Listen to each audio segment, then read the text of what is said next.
जय हिंद साथियों, आप सभी का स्वागत करता हूं सभी के अपने channel SSDS education research centre पर। साथियों, आरपीएफ कांस्टेबल का एग्ज़ाम जो आपका हो चुका है फर्स्ट शिफ्ट का, तो आपके एग्ज़ाम में जो क्वेश्चंस डिक्टो आए हुए हैं, जहां से रिलेटेड क्वेश्चन बने हुए हैं, वो सारे के सारे यहाँ पर हम लोग टॉपिक को डिस्कस करेंगे, जो आपको सारी के सारे टॉपिक परीक्षा में देखने को मिलेंगे। तो इस वीडियो में अगर आप एंट्री कर चुके हैं तो आप इन सभी सवालों को देखिए और अपने परीक्षा को पास कर लीजिए। आज के इस वीडियो में पूरे के पूरे पेपर को हम लोग यहाँ पर सॉल्व करेंगे। सबसे पहले यहाँ पर जीके के 50 क्वेश्चंस होंगे। उसके बाद आपके लिए सबसे इम्पोर्टेंट, सबसे महत्वपूर्ण 20 करंट अफेयर के क्वेश्चंस देखेंगे और उसके बाद रीजनिंग के और मैथ के क्वेश्चंस। तो इस पूरे पेपर के माध्यम से आप अपनी परीक्षा को साथियों क्लियर कर सकते हैं। तो पहला सवाल आपकी स्क्रीन पर कह रहा कि यहाँ पर सबसे हल्की धातु कौन सी होती है, तो आपको मालूम होनी चाहिए लिथियम सबसे हल्की धातु होती है। अगला देखिए, भारत की सबसे बड़ी मीठे जल की झील का नाम क्या है, तो भारत की सबसे बड़ी मीठे झील का नाम जो है वूलर झील, ये आपको याद रखना है। उसके बाद रूस की क्रांति यानी कि रूस क्रांति आपकी कब हुई थी, ये भी बहुत इंपॉर्टेंट क्वेश्चन है साथियों। 1917 में हुई थी। राइट आंसर आपका ऑप्शन नंबर बी होगा।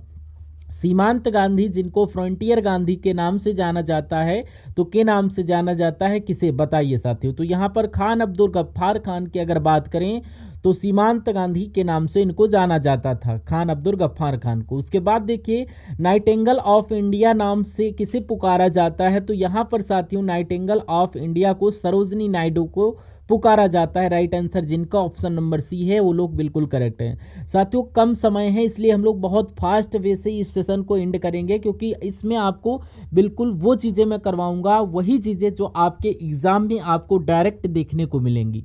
तो देखिए साथियों, होम रूल आंदोलन किसके द्वारा चलाया गया था, बाल गंगाधर तिलक के द्वारा ये होम रूल आंदोलन चलवाया गया था, या एनी बेसेंट, या आपके एग्जाम में जब ये क्वेश्चन आएगा तो इनमें से कोई एक ऑप्शन होगा। उसके बाद कहा जा रहा है साथियों, प्लासी का युद्ध कब हुआ था, ये क्वेश्चन कई बार आपसे पूछा जा चुका है, तो इस बार भी पूछा जाएगा। तो 1757 में इसका युद्ध हुआ था। उसके बाद देखिए, राष्ट्रीय विकास परिषद के अध्यक्ष कौन थे, प्रधानमंत्री, वित्त मंत्री या गृह मंत्री। तो आपको ये याद रखना है कि राष्ट्रीय विकास परिषद के यहाँ अध्यक्ष प्रधानमंत्री ही होते हैं। ख्वाजा मुइनुद्दीन चिश्ती की दरगाह ये कहाँ पर है, अजमेर में है, बनारस में है, दिल्ली में है। तो अगर आपका answer option number A Ajmer में है तो बिल्कुल आपका करेक्ट आंसर हो जाएगा। अगले नंबर का क्वेश्चन, गुड फ्राइडे किससे संबंधित है, तो ये साथियों देखिए ईसा के जन्म को बोला जाता है, या यहाँ पर ईसा के पुनर्जन्म को, यहाँ पर मैं कहूँगा ईसा की यहाँ पर सूली जो हो जाता है, ये आपका बिल्कुल करेक्ट आंसर हो जाता है। जैनियों के पहले तीर्थकर कौन थे, तो यहाँ पर अगर बात करें ऋषभ देव जो थे, ये आपके तीर्थकर थे जैनियों के। उसके बाद देखिए, गीत गोविंद यानी कि गीति काव्य के जो कवि हैं ये कौन है, जयदेव है। आंसर आपका जो जाएगा ऑप्शन नंबर बी के साथ जाएगा। अब यहाँ पर दिव्य जीवन संघ के संस्थापक अगर आपसे पूछा जाए तो आपका जवाब क्या होना चाहिए, स्वामी शिवानंद होना चाहिए। यानी कि यहाँ पर दिव्य जीवन संघ के संस्थापक स्वामी शिवानंद थे। उसके बाद देखिए, बॉल पेन किस सिद्धांत पर काम करता है, क्वेश्चन पूछा जाता है और आपके एग्जाम में आएगा। अगर आपसे पूछा जाए बॉल पेन किस सिद्धांत पर काम करता है, तो आपका पृष्ठीय तनाव पर काम करता है। किस सिद्धांत के आधार पर, पृष्ठीय सिद्धांत। अब यहाँ पर युआन किस देश की मुद्रा है, तो ये साथियों चीन देश की मुद्रा है। युआन चीन देश की मुद्रा है, ये भी आपको मालूम होना चाहिए। उसके बाद देखिए, नेक्स्ट नंबर का क्वेश्चन क्या बोला जा रहा है, पूना पैकेट समझौता का संबंध किससे है, तो ये आपका दलित वर्ग से, ईसाई वर्ग से, सिख वर्ग से या मुस्लिम वर्ग से। तो ये आपका दलित वर्ग से है, पूना पैक्ट समझौता दलित वर्ग से, ये आपको मालूम होना चाहिए। भारत का पहला उपग्रह की अगर बात करें तो आर्यभट्ट था, मैटसेट था, रोहिणी था या फिर भास्कर था। तो आपका जवाब साथियों यहाँ पर आर्यभट्ट होना चाहिए। क्या होना चाहिए, आर्यभट्ट आपका बिल्कुल करेक्ट आंसर होना चाहिए। साथियों अभी देखिएगा यहाँ पर क्योंकि आपने 50 क्वेश्चन करेंगे तो लगभग 8 से 10 क्वेश्चन आपको यहाँ पर करंट अफेयर के दिए जाएंगे आपके रियल एग्जाम में। तो करंट अफेयर के हम लोग पूरे 20 क्वेश्चंस देखेंगे टॉप लेवल के। उसके बाद लगभग 20 क्वेश्चंस देखेंगे रीजनिंग और मैथ के भी हम लोग यहाँ पर इंपॉर्टेंट क्वेश्चन देखेंगे। तो आप बने रहिए, क्योंकि जो पूरा युद्ध लड़ता है और जीतता अंत में वही है। अगर आप आधे युद्ध से छोड़कर भागेंगे तो ये समझ लीजिए परीक्षा में पूरा पेपर करने का मन आपका नहीं करेगा, क्योंकि 120 क्वेश्चन आएंगे, बहुत ज़्यादा क्वेश्चंस का वेटेज होता है। तो अगर आप इसको अपने तैयार करना चाहते हैं कि आप यूँ आराम से कर लूँ, तो आप ये लंबी लंबी क्लासेस देखा करिए, इससे आपकी आदत पड़ने वाली है। अगर आप इसको नहीं देख पा रहे हो, यानी कि बंद के बैठ नहीं पा रहे हो, तो समझ लीजिए आप परीक्षा में बेहाल हो जाओगे। यानी कि फिर आप यही करोगे कि पेपर वगैरह हटाओ, हमें टॉयलेट जाना है। तो हमें यानी कि आपको प्रैक्टिस होना चाहिए कि 2 घंटे आप एक तरफा बैठ सकते हो या 1.5 घंटे की क्लास आप ले सकते हो, तो आप परीक्षा में कोई दिक्कत नहीं महसूस होगी। तो मैं कहूँगा आपसे कि अगर आप इतना पेपर के अकॉर्डिंग कंटेंट आपको मिलने वाला, जहाँ से आपके एग्जाम में जो शेष शिफ्ट बची हुई हैं डिक्टो क्वेश्चंस मिलेंगे। यहाँ पर खेड़ा सत्याग्रह का नेतृत्व किसके द्वारा? महात्मा गांधी के द्वारा हुआ था। उसके बाद देखिए यहाँ पर एनालिटिक इंजन का निर्माण किसने किया था? तो चार्ल्स बेबेज के द्वारा ही एनालिटिक इंजन का निर्माण किया गया था। राइट आंसर सी के साथ। अगला देखिए, गुदई महाराज का संबंध किस वाद्य यंत्र से है, मुझे बताइए। तो यहाँ पर तबला वादक थे या वायलिन थे या सितार वादक? तो मैं कहूँगा अगर तबला वादक तो ये आपके थे, बिल्कुल करेक्ट आंसर तबला इसका हो जाएगा। निम्नलिखित में से कौन एक देव नृत्य है? तो अगर इसकी बात करें तो यहाँ पर कुचिपुड़ी जो है ये आपकी देव नृत्य है। क्या एक देव नृत्य है? अगला है, दुख में सब सुमिरन करे सुख में करे न कोई, यह पंक्ति किसने कही? यानी कि ये पंक्ति तो आपकी कबीर दास की है। किसकी है? कबीर दास की है। और ये भी आपको यहाँ पर मालूम होना चाहिए। बहुत बढ़िया, वेरी गुड क्लास। तो साथियों यहाँ पर मैं आपको बता देना चाहता हूँ, उसके बाद तोताए हिंद के उपनाम किसे बोला जाता? तो यहाँ पर अमीर खुसरो को बोला जाता है। अगला देखिए, अंतर्राष्ट्रीय मजदूर दिवस कब मनाया जाता है? तो 1 मई को आपको मनाया जाता है, जिनका आंसर ऑप्शन नंबर ए के साथ है। मैं कहूँगा बिल्कुल करेक्ट हो जाता है। अगला देखिए, स्वतंत्र भारत का पहला आम चुनाव किस वर्ष में हुआ था? तो ये साथियों 1951 और 52 में हुआ था। कब? 1951 और 52 में हुआ था।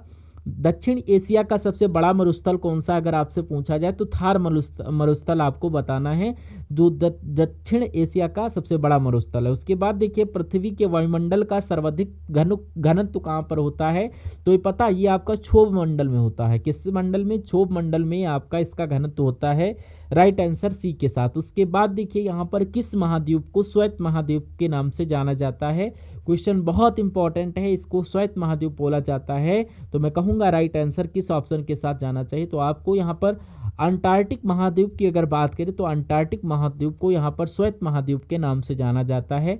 अगला क्वेश्चन आपकी स्क्रीन पर, निम्नलिखित में से कौन सी देश की सर्वाधिक गहरी झील है? तो सर्वाधिक गहरी झील की अगर बात करें तो यहाँ पर आपका बैकाल झील बिल्कुल करेक्ट आंसर होना चाहिए, और ये सबसे गहरी झील है। विश्व का सबसे ऊंचा पर्वत शिखर कहाँ स्थित है? तो ये आपका नेपाल में स्थित है साथियों। कहाँ पर? नेपाल में स्थित है।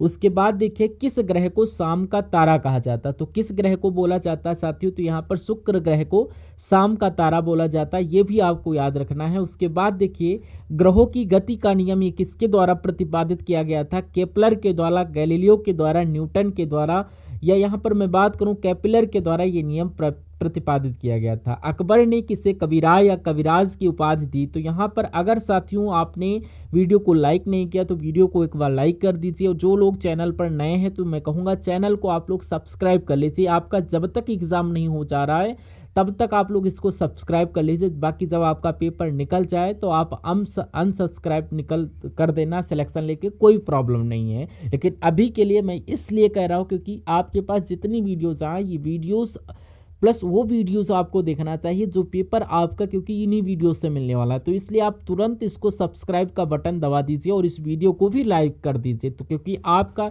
इस सवाल का राइट आंसर क्या हो सकता है बता दीजिए। तो कह रहा कि अकबर ने जो कविराज कहा था वो किसको बीरबल कहा था और कविराय भी बोला था। तो उसके बाद देखिए यहाँ पर प्रसिद्ध संगीतज्ञ तानसेन का मकबरा ये कहाँ पर स्थित है? तो ये तो आपका ग्वालियर में स्थित है, ठीक है ना। अब उसके बाद देखिए यहाँ पर जैन ग्रंथ कल्प सूत्र के रचयिता कौन है? तो यहाँ पर कल्प सूत्र के रचयिता यहाँ पर कौन है? भद्रबाहु थे, ठीक है। और यहाँ पर जियो और जीने दो ये कथन किसका है? ये कथन किसके द्वारा कहा गया था? तो महावीर स्वामी के द्वारा कहा गया था, जियो और जीने दो। सारनाथ में गौतम बुद्ध का प्रथम प्रवचन किसे, मतलब ये आपका धर्म चक्र परिवर्तन बोला जाता है, यानी कि गौतम बुद्ध का जो पहला प्रवचन था इसको धर्म चक्र बोला गया है।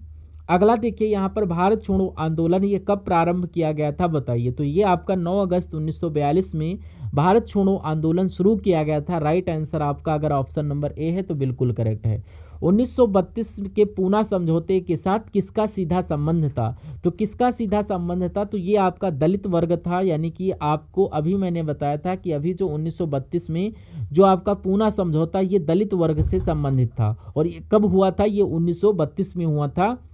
और उसके बाद देखिए करो या मरो या डू और डाई, ये मंत्र किसने, यानी कि ये कथन किसने दिया मुझे बताइए। तो ये महात्मा गांधी के द्वारा बोला गया था, करो या मरो। ये जो क्वेश्चन साथियों मैं आपको बता रहा हूँ, ये क्वेश्चंस को आप लोग तैयार कर लीजिए। यहाँ पर वर्ष 1932 में अखिल भारतीय हरिजन संघ के संस्थापक कौन थे? तो इसके संस्थापक की अगर बात करें तो अखिल भारतीय हरिजन संघ के संस्थापक कौन थे? महात्मा गांधी जी थे। अगला क्वेश्चन देखिए, यहाँ पर कह रहा कि जनरल माइक जोटायर की हत्या किसके द्वारा की गई थी? तो जनरल माइक जोटायर की हत्या ये ऊधम सिंह के द्वारा की गई थी। किसके? ऊधम सिंह के द्वारा की गई थी। उसके बाद देखिए महात्मा गांधी जी को सर्वप्रथम राष्ट्रपिता किसके द्वारा कहा गया था? तो सर्वप्रथम सुभाष चंद्र बोस के द्वारा ही जो है इनको राष्ट्रपिता कहा गया था। उसके बाद देखिए यहाँ पर काकोरी ट्रेन डकैती कांड के नायक कौन थे बताइए। तो काकोरी ट्रेन डकैती कांड के नायक राम प्रसाद बिस्मिल जी थे। कौन थे? राम प्रसाद बिस्मिल जी थे। उसके बाद देखिए कहाँ यहाँ पर बोला जा रहा जय हिंद का नारा यहाँ पर किसने दिया था? तो ये आपका सुभाष चंद्र बोस के द्वारा ही जय हिंद का नारा दिया गया था। ये भी इंपॉर्टेंट क्वेश्चन है, आपको याद रखना है। इंडिया डिवाइडेड ये पुस्तक बहुत पूछी जाती है। इंडिया डिवाइडेड नामक पुस्तक ये आपका अब्दुल कलाम आज़ाद ने दी थी? नहीं, डॉक्टर राजेंद्र प्रसाद ने लिखी थी। बिल्कुल, इंडिया डिवाइडेड नामक पुस्तक डॉक्टर राजेंद्र प्रसाद के द्वारा ही लिखी गई थी। किसके शासनकाल में अजंता की गुफाएं निर्मित की गई थी? गुप्त काल में। बिल्कुल साथियों, गुप्त काल में ही अजंता की गुफाएं निर्मित की गई थी। ये भी आपको मालूम होना चाहिए। विख्यात चित्रकारी द लास्ट जजमेंट ये किस चित्रकार के हैं मुझे बताइए। तो ये पता किसके हैं? ये आपके एंजेलिक हैं। किसके? एंजेलिक के हैं। तो ये आपको यहाँ पर मालूम होना चाहिए। उसके बाद देखिए भारतीय शिवाजी, यानी कि अब ये देखिए यहाँ पर करंट अफेयर के क्वेश्चन है साथियों। कह रहा कि भारतीय शिवाजी किस शैली के नृत्य के लिए प्रसिद्ध हैं? तो ये आपके मोहिनी अट्टम के लिए जाने जाते हैं। कौन? मोहिनी अट्टम के लिए जाने जाते हैं। ये आपको यहाँ पर मालूम होना चाहिए। अब आपके 50 क्वेश्चन ये आपके कंप्लीट हुए जीके के। अब 20 क्वेश्चन हम लोग देख लेते हैं जो बिल्कुल हाल फिलहाल के हैं, और वो साथियों आपके यानी कि पिछले 6 महीने के अंदर ही करंट अफेयर के क्वेश्चन और सबसे इंपॉर्टेंट 20 क्वेश्चन मैं कहूँगा यहाँ से आपके एग्जाम में क्वेश्चन आएंगे। कह रहा कि राष्ट्रपति यानी कह रहा किस देश के राष्ट्रपति भारत की यात्रा पर आए हैं? तो मैं कहूँगा सिंगापुर के राष्ट्रपति भारत की यात्रा पर आए हैं। ये सवाल आपसे पूछा जा सकता है। जापान ने किस देश के खिलाफ सख्त प्रतिबंधों की घोषणा की है? तो यहाँ पर जापान ने रूस देश के खिलाफ, किसके? जापान ने रूस के खिलाफ सख्त प्रतिबंध की घोषणा कर दी। ये भी आपको मालूम होना चाहिए। किस देश के क्रिकेटर तमीम इकबाल ने अंतर्राष्ट्रीय क्रिकेट से संन्यास के लिए घोषणा की है? तो मैं कहूँगा ये आपका बांग्लादेश का क्रिकेटर है, इन्होंने अंतर्राष्ट्रीय क्रिकेट से संन्यास की घोषणा की। उसके बाद देखिए कह रहा है कि साथियों कहाँ रोबोटिक प्रणाली का उपयोग करके दुनिया की पहली हृदय संबंधी टेली सर्जरी की गई है? तो यहाँ ये कहाँ पर की गई है तो मुझे बताइए। तो ये काम साथियों अपने भारत में किया गया। क्या? ये अपने भारत देश में रोबोटिक प्रणाली का उपयोग करिए दुनिया की पहली हृदय संबंधित टेली सर्जरी की गई है। उसके बाद देखिए कौन 2026 में 28वीं conference of speakers and presiding officers of the Commonwealth की मेजबानी करेगा? तो कौन करेगा आपसे पूछा जा रहा। अपना देश भारत करेगा। ये भी आपका इंपॉर्टेंट क्वेश्चन है, आपको याद रखना है। उसके बाद देखिए एक रिपोर्ट के अनुसार भारत के राष्ट्रीय राजमार्गों में पिछले 10 वर्षों में कितने प्रतिशत की वृद्धि दर्ज की गई है? तो ये साथियों 60% की वृद्धि दर्ज की गई है, आपको मालूम होना चाहिए। उसके बाद देखिए कह रहा कि निकोलस मादुरो ने किस देश के राष्ट्रपति के रूप में तीसरी बार शपथ ली है? तो मादुरो यानी कि ये आपके वेनेजुएला, ये निकोलस मादुरो ये तीसरी बार राष्ट्रपति बने हैं। इंपॉर्टेंट क्वेश्चन है, आपको याद रखना है। उसके बाद देखिए किस राज्य की पुलिस ने फीडबैक प्रणाली शुरू की है? तो बताइए ये आपकी किस राज्य की? तो मैं कहूँगा तेलंगाना राज्य की ये आपकी पुलिस ने फीडबैक प्रणाली शुरू की है। इंपॉर्टेंट क्वेश्चन है। किस देश में पहला हिंदी प्रमाण पाठ्यक्रम शुरू किया गया था? बताइए। तो यहाँ पर अगर बात करें श्रीलंका की तो ये आपका किस देश में? श्रीलंका देश में पहला हिंदी प्रमाण पत्र पाठ्यक्रम शुरू किया गया। उसके बाद किस देश ने भारतीय यात्रियों के लिए ई वीज़ा शुरू किया है? तो मैं कहूँ इजराइल की। तो इजराइल देश ने भारतीय यात्रियों के लिए ई वीज़ा शुरू किया है। और राष्ट्रीय युवा महोत्सव 2025 यानी कि नेशनल यूथ फेस्टिवल 2025 का आयोजन कहाँ पर किया गया है? तो इसका आयोजन आपका न्यू दिल्ली में, ये आपका राष्ट्रीय युवा महोत्सव 2025 का आयोजन किया गया है। इंपॉर्टेंट क्वेश्चन है और वेरी वेरी इंपॉर्टेंट क्वेश्चन है। उसके बाद देखिए नेक्स्ट नंबर का क्वेश्चन कह रहा है 23वें दिव्य कला मेले का आयोजन कहाँ पर किया गया है? तो ये आपका गुजरात में ही 23वें दिव्य कला मेले का आयोजन किया गया है। उसके बाद देखिए किसने ऑल इंडिया रेडियो के विशेष कुंभवाणी चैनल का उद्घाटन किया है? तो ये काम आपका योगी आदित्यनाथ जी ने किया है। ऑल इंडिया रेडियो के विशेष कुंभवाणी चैनल का उद्घाटन करवाया है। अगला देखिए किसे प्रवासी भारतीय सम्मान पुरस्कार 2025 से सम्मानित किया गया है? तो इनका नाम है डॉक्टर सैयद अनवर खुर्शीद को यहाँ पर प्रवासी भारतीय सम्मान पुरस्कार 2025 से सम्मानित किया गया है। अगला क्वेश्चन है ज्ञानदा काकती का निधन हाल फिलहाल में निधन हुआ, ये आखिर कौन है? तो ऐसे करके क्वेश्चंस पूछे जाते हैं। तो ये एक अभिनेत्री हैं। कौन है? अभिनेत्री हैं। उसके बाद देखिए कह रहा है कि किसने अवैध आप्रवासन को रोकने के लिए प्रतिबंधों की घोषणा की है? बताइए। तो अगर साथियों ब्रिटेन देश की बात करें तो ब्रिटेन देश में ही अवैध आप्रवासन को रोकने के लिए प्रतिबंधों की घोषणा की है। अब ये आपका बहुत इंपॉर्टेंट क्वेश्चन है। कह रहा कि हेनले पासपोर्ट इंडेक्स जो हाल ही फिलहाल में जारी किया गया है 2025 में कौन सा देश शीर्ष पर रहा? बताइए। तो क्या आपका राइट आंसर हो सकता है? चलिए तो सिंगापुर आपका राइट आंसर हो जाएगा। यानी कि जारी हेनले पासपोर्ट इंडेक्स 2025 जो आपका टॉप पर रहा। उसके बाद देखिए यहाँ पर पीएम मोदी ने भारत के पहले ग्रीन हाइड्रोजन हब की आधारशिला कहाँ पर रखी है? तो ये आपसे पूछा जा रहा है। ये आपका कहाँ पर है? विशाखापट्टनम में रखी गई है। उसके बाद देखिए यहाँ पर थर्ड आई एशियन फिल्म फेस्टिवल का 21वां संस्करण कहाँ पर शुरू हुआ है? तो ये साथियों आपका मुंबई में इसका संस्करण स्टार्ट हुआ है। ठीक है ना। उसके बाद देखिए किस देश की संसद ने जोसेफ ऑन को राष्ट्रपति नियुक्त किया है? तो मैं कहूँगा यहाँ पर राइट आंसर आपका लेबनान हो जाएगा। यानी कि लेबनान के संसद ने जोसेफ ऑन को राष्ट्रपति नियुक्त किया है। ये आपको यहाँ पर मालूम होना चाहिए। बहुत बढ़िया, वेरी गुड क्लास साथियों।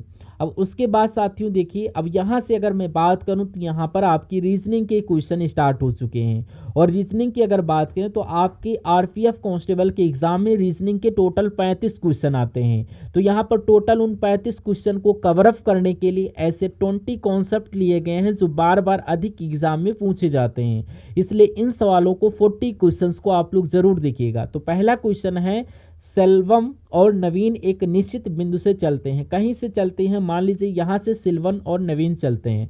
अब कह रहा सेल्वम जो 7 किलोमीटर दक्षिण में जाता है। अगर सेल्वम की अगर मैं बात करूँ साथियों यहाँ पर सेल्वम तो ये 7 किलोमीटर चलता है और दक्षिण में चलता है। यानी कि ये इस तरफ आएगा। मैंने आपको कई बार बताया है कि ये होता है आपका दक्षिण और ये होता है आपका पूर्व और ये होता है आपका पश्चिम और ये होता है उत्तर। तो ये आपका सेल्वम है, ये आपका यहाँ पर आ जाएगा। और फिर कहते हैं कि वो बाईं ओर मुड़ता है और ये आपका 5 किलोमीटर चलता। तो ये इधर आपका 7 चला और ये 5 चला। कह रहा है कि नवीन 5 किलोमीटर पूर्व में जाता है। तो नवीन तो आपका यहीं पर है। सेल्वम यहाँ से चला तो नवीन जो चला ये 5 किलोमीटर पूर्व की तरफ चलता है। तो यहाँ पर 5 किलोमीटर पूर्व की तरफ चला दिया और ये बाईं ओर जाता है। क्या साथियों? यानी कि ये बाएं मुड़ जाता है। तो इसको हमने यहाँ पर बाएं मोड़ दिया। यानी कि बाएं मोड़ दिया तो 5 किलोमीटर ठीक है। अब कह रहा है कि दोनों एक दूसरे से कितनी दूरी पर है? ये कि ये है और ये क्या है, यानी कि टोटल दूरी कितनी होगी बताइए। अब यहाँ पर साथियों 5 किलोमीटर की दूरी ये होगी। अगर इस दूरी की अगर बात करें तो ये दूरी जो है ये उतनी ही दूरी होगी। यानी कि 5 और 7 ये कितनी 12 किलोमीटर की दूरी हो जाएगी। तो दोनों एक दूसरे से कितनी दूरी पर हैं? ये 12 किलोमीटर की दूरी पर है। तो जिनका भी आंसर अब मेरे आंसर से पहले आ गया था उनका आंसर बिल्कुल करेक्ट आंसर हो जाएगा और जिनका बाद में उनका भी सही हो जाएगा। उसके बाद अगला क्वेश्चन बहुत इंपॉर्टेंट कह रहा है कि उस विकल्प का चयन कीजिए जो दिए गए अन्य विकल्पों में से भिन्न है। यानी कि सबसे अलग कौन सा ऑप्शन में दिख रहा है, कौन सी आकृति कौन सा चित्र आपको सबसे अलग लग रहा है बताइए। अब देखिए यहाँ पर बी यहाँ पर है, बी यहाँ से यहाँ पर हो गया। अब वाई यहाँ पर तो वाई यहाँ से, तो यहाँ पर स्टार यहाँ है तो यहाँ से यहाँ आ गया। तो यहाँ ठीक है। अब यहाँ से यहाँ आ गया तो ये देखिए, लेकिन यहाँ से आपका प्लस यहाँ पर आना चाहिए, लेकिन यहाँ पर नहीं है, तो मैं कहूँगा ये सबसे अलग हो जाएगा। तो सबसे अलग तो यानी कि सबसे बी, यही आपका राइट आंसर हो जाएगा। अगला क्वेश्चन देखिए। अब देखिए आरपीएफ के कथन और निष्कर्ष वाले क्वेश्चन आरपीएफ के एग्जाम में जरूर पूछे जाते हैं। इन सवालों को देखिए जरा आप लोग। बोल रहा कि क्या भारतीय सरकार को अनाथालयों को सहारा देना चाहिए, यानी कि भारत की सरकार को अनाथालयों को सहारा देना चाहिए या नहीं देना चाहिए। अब देखिए यहाँ पर तर्क आप देखिए कौन सा तर्क करेक्ट है, कौन सा मजबूत है, कौन सा अनकरेक्ट है। यानी कि हाँ भैया, बिल्कुल सरकार को अनाथालयों को सहारा देना चाहिए, क्योंकि खराब आर्थिक और सामाजिक स्थिति सरकार के सहारे की आवश्यकता को इनगणित करती है। यानी कि ये आर्थिक स्थिति भी नहीं सही होती है और सामाजिक स्थिति में, तो सरकार को सहारे की आवश्यकता को करना चाहिए। बिल्कुल, ये आपका बिल्कुल करेक्ट हो जाएगा। अब कह रहा है कि नहीं, यानी कि भारत की सरकार को अनाथालयों को सहारा नहीं देना चाहिए। नहीं देना चाहिए साथियों, क्यों नहीं देना चाहिए? क्योंकि यहाँ पर फर्जी गैर सरकारी संगठन पनपनाते हैं, यानी कि पनपाते हैं, यानी कि कुछ ऐसे गैर सरकारी संगठन पनप जाते हैं जहाँ पर अनाथ बच्चे ना के बराबर हो सकते हैं या बिल्कुल भी नहीं हो सकते, वो सरकार से मुआवजा लेते रहते हैं। तो ये भी बात आपकी सही है कि भैया आप दोगे तो आपके ये पनप जाएंगे, खैर ये फर्जी गैर सरकारी संगठन पनप जाएंगे, और ये आपका बिल्कुल, तो ये दोनों ही तर्क आपके मजबूत हैं। ऐसा कहाँ पर लिखा हुआ है? दोनों तर्क मजबूत हैं, ऐसा आपका ऑप्शन नंबर डी में लिखा हुआ है। उसके बाद देखिए अगला क्वेश्चन आपकी स्क्रीन पर, चित्र में एक लड़की की ओर इशारा करते हुए सीता कहती है, क्या कहती है? ठीक है भाई साहब, अगर यहाँ पर सीता क्या कह रही है, आइए हम लोग देखते हैं। सीता एक लड़की की तरफ इशारा करते हुए कह रही है, क्या कह रही कि उसकी माँ का पिता, यानी कि उसकी माँ का पिता, यानी कि इनकी कोई माता जी होंगी और इन माता जी के कोई पिताजी होंगे, यानी कि इन माता जी के कोई पिताजी होंगे। तो यानी कि इस लड़की के माता के पिता, यानी कि इस लड़की के माता के पिता वो कौन होंगे? इसके नाना ही तो होंगे। कौन होंगे? वो नाना ही तो होंगे। ठीक है, अब कह रहे हैं कि उसके माँ के पिता मेरी बहन के दादा है, और मेरी बहन सीता करी कि मेरी बहन के दादा हैं या मेरी दादा है, तो यानी कि ये दादा हो जाएंगे, और ये इनके कौन हो गए? दादा हो गए, यानी कि यहाँ पर दादा हैं। ठीक है, अब दादा या नाना है, यानी कि जबकि उसकी माँ उसके दादा नाना के इकलौती पुत्र, यानी कि ये जो इनके पिता की जो बेटी है ये इकलौती पुत्री है। क्या है? इकलौती पुत्री है। तो कहा जा रहा है कि सीता का उस लड़की से क्या संबंध हो जाएगा? यानी कि यहाँ पर बहन भाई का संबंध हो जाएगा। तो बहन कहाँ पर लिखा हुआ है? ऑप्शन नंबर ए में लिखा हुआ है, तो यही आपका राइट आंसर हो जाएगा। चलिए नेक्स्ट नंबर का क्वेश्चन आपकी स्क्रीन पर है। कह रहा कि कौन सा आयु पोशाक साड़ी और शर्ट के लिए बीच संबंध को दर्शाता है, मुझे बताइए। तो क्या आपका राइट आंसर? देखिए ये आपकी साड़ी भी एक पोशाक है और शर्ट भी एक पोशाक है, तो एक काम कीजिए, तो ये आपकी पोशाक हो गई, और ये आपकी साड़ियाँ हो गई, और ये आपके शर्ट हो गए। तो ऐसा आरेख आपका कहाँ पर बना हुआ है? तो ऐसा आरेख आपका ऑप्शन नंबर सी में बना हुआ है, और ये आपका राइट आंसर हो जाएगा। अगला क्वेश्चन आपकी स्क्रीन पर, उस विकल्प को चयन करिए जो अन्य से भिन्न है, यानी कि 4 ऑप्शन में सबसे अलग कौन सा है, ये आपसे पूछा जा रहा है। चलिए अब यहाँ पर देखिए कहा क्या जा रहा है, भूटान देश है, मालदीव देश है, नेपाल देश है। तो ये सारी की सारी देश साथियों अपने एशिया महाद्वीप में स्थित है। लेकिन अगर यहाँ पर सेशल्स महाद्वीप की बात करें तो ये आपका अफ्रीका एशिया में नहीं बल्कि ये आपका अफ्रीका में है। तो ये आपका सबसे अलग ऑप्शन नंबर बी हो जाएगा। नेक्स्ट नंबर का क्वेश्चन आपकी स्क्रीन पर, कहा जा रहा है कि दिए गए विकल्पों में से उस शब्द का चयन कीजिए जिस शब्द के दिए गए अक्षरों का उपयोग गठन करने के लिए नहीं किया जा सकता। इनका जो यहाँ पर जो लेटर्स लिखे हुए हैं, यानी कि ए वाले जो लेटर्स लिखे हैं, तो ये क्या लेटर यहाँ पर है, तो क्या आंसर होगा या नहीं होगा। देखिए एक एक करके हम लोग चेक करते हैं। सेंटेंस लिखा हुआ है, देखिए यस ये हो जाएगा, और ये इधर हो जाएगा, एल इधर हो जाएगा, ये साइलेंट, यानी कि ये कहाँ पर है, तो ये आपका हो गया। यानी कि ये तो बन सकता, तो ये आंसर नहीं हो सकता। यानी कि यहाँ पर कौन सा नहीं बनाया जा सकता, ये पूछा गया। तो यहाँ पर एल यू ये हो गया, एम आई ये हो गया, यानी कि एन तो नहीं होगा, एन की ज़रूरत है नहीं, यानी कि ये हो चुका है। तो यहाँ पर CHEL देख लो, CHEL और HL ये हो गया, एल, यानी कि यहाँ पर ये वाला साथियों बनाया जा सकता है, तो ये भी आंसर नहीं हो सकता। अब तीसरे वाले को चेक कर लेते हैं। देखिए मिलन्स कह रहा है कि MILAN, तो MI ये किधर गया, L इधर हो गया और L ये इधर हो गया। तो तो यानी कि ई ए नहीं है भाई साहब, ई आपका ये पूरे मुझे ए नहीं दिखा तो मैं कहूँगा ये वाला नहीं बनाया जा सकता, नहीं बनाया जा सकता है, तो यही आपका राइट आंसर हो जाता है। उसके बाद देखिए अगले नंबर का क्वेश्चन आपकी स्क्रीन पर आपसे पूछा जा रहा है कि शीला पूर्व की तरफ मुँह किए हुए खड़ी है। अब सवाल में जैसा जैसा कहा जा रहा है वैसा वैसा हम लोग कर लेते हैं। मान लीजिए शीला आपकी यहाँ पर खड़ी हुई है और शीला का मुख पूर्व की तरफ है, यानी कि 90 डिग्री वामावर्त दिशा में। यानी कि पहले मैं आपको बता दूं कि वामावर्त का मतलब होता क्या है। और देखिए दक्षिणावर्त, जैसे आपकी घड़ी की सुइयां चलती हैं, क्या घड़ी की सुई जैसे चलती है उसको कहा जाता है दक्षिणावर्त। जैसे कि मान लीजिए कि सुई आपकी यहाँ पर है तो यहाँ पर आएगी, फिर दोबारा यहाँ पर, ये जो क्रम चल रहा है तो ये आपका दक्षिणावर्त चल रहा है। लेकिन घड़ी की विपरीत दिशा की अगर बात करें, घड़ी की विपरीत दिशा की जैसे कि बात करें ऐसे ऐसे यानी कि उल्टे क्रम, तो इसको वामावर्त बोला जाएगा, ठीक है ना। चलिए, तो अभी शीला का मुंह पूर्व की तरफ है, यानी कि 90 डिग्री इसको वामावर्त घुमाया जाता है। वामावर्त का मतलब है यानी कि ऐसे, ये यहाँ पर है तो ये आपका यहाँ पर हो जाएगा। ये 90 डिग्री है तो इसको हम मान लें, तो फिर कह रहा है कि 225 डिग्री दक्षिणावर्त घुमा लो, यानी कि 225 डिग्री ये पता है, ये 90 घुमाओ और 90 फिर ये 45 घुमाओ।